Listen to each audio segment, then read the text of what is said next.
आप लोग अगर इस चैनल पर नए हैं तो हमारे इस चैनल को सब्सक्राइब और लाइक कर दीजिए, क्योंकि नेक्स्ट वीडियो आपका यहां होगा।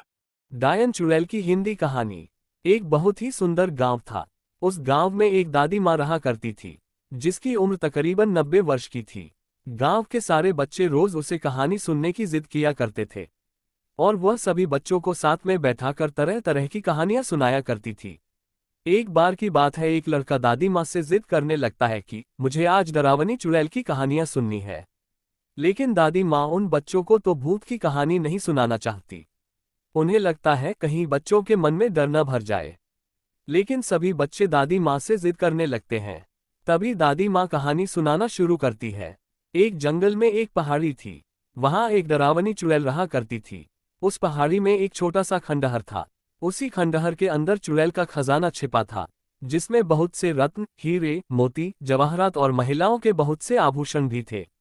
वह चुड़ैल खजाने की रक्षा करने के लिए उस जंगल में भय का माहौल बनाए रहती थी, ताकि कोई उस खंडहर के करीब न आ सके।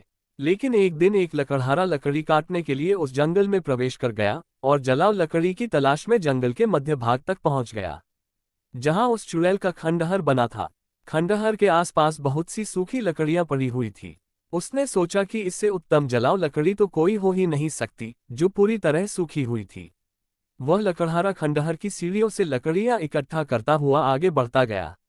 जैसे ही वह द्वार तक पहुंचा, वहां एक बहुत ही विशाल दरवाजा था, जो पूरी तरह लकड़ी का बना हुआ था। लकड़हारे ने आज से पहले इतनी खूबसूरत कारीगरी कभी नहीं देखी थी। जैसे ही उसने उस दरवाजे को स्पर्श किया है, उसे अजीब सा एहसास हुआ। उसे ऐसा लगा मानो कोई उसे अंदर बुला रहा हो। मदहोशी की हालत में लकड़हारा अंदर प्रवेश कर गया। खंडहर के अंदर जाते ही उसकी आंखें चकाचौंध हो गई। बड़े बड़े मिट्टी के बर्तनों में अशरफियां, सिक्के और हीरे जवाहरातों का भंडार था। लकड़हारे ने आज से पहले इतनी दौलत कभी नहीं देखी थी। स्वाभाविक है, कोई भी इंसान इतना बड़ा खजाना देखकर चकाचौंध ही होगा। तभी खंडहर के अंदर एक आहट के साथ दरवाजा बंद हो जाता है और जोर से हवाएं चलने लगती है। लकड़हारा खंडहर में एक खंभे को पकड़कर अपनी जान बचाता है। तभी वह डरावनी चुड़ैल अपना भयानक रूप प्रकट करती है। ये देखते ही लकड़हारा बेहोश हो जाता है और इसी हालत में लकड़हारे की एक रात गुजर जाती है।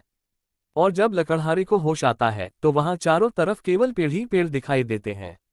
लकड़हारे को कुछ समझ नहीं आता कि वह यहाँ कैसे पहुंचा।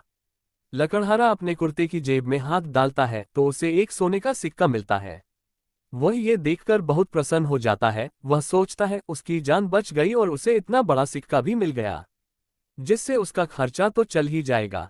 और वह उत्साहित होकर अपने गांव वापस बिना लकड़ियों के ही आ जाता है। घर में आकर सभी को ये बात बताता है, लेकिन उसके घर वाले कोई भी प्रतिक्रिया नहीं देते। उसे लगता है मैं इतनी जोर जोर से सबको अपनी बातें बता रहा हूँ, लेकिन कोई मेरी बातें सुन क्यों नहीं पा रहा। तभी वह पास में ही पड़े पानी के बर्तन में मुंह धोने के लिए हाथ डालता है, लेकिन वह पानी की एक बूंद को भी स्पर्श नहीं कर सकता। उसे कुछ समझ नहीं आता कि वह अदृश्य हो गया है या उसकी मृत्यु हो चुकी है। और तभी दादी माँ सभी बच्चों को नींद से जगाती हैं। दरअसल कहानी सुनते सुनते सभी बच्चों को नींद आ चुकी थी, और जैसे ही सभी बच्चों की आंख खुलती है तो सभी बच्चों के हाथ में एक एक सोने के सिक्के होते हैं।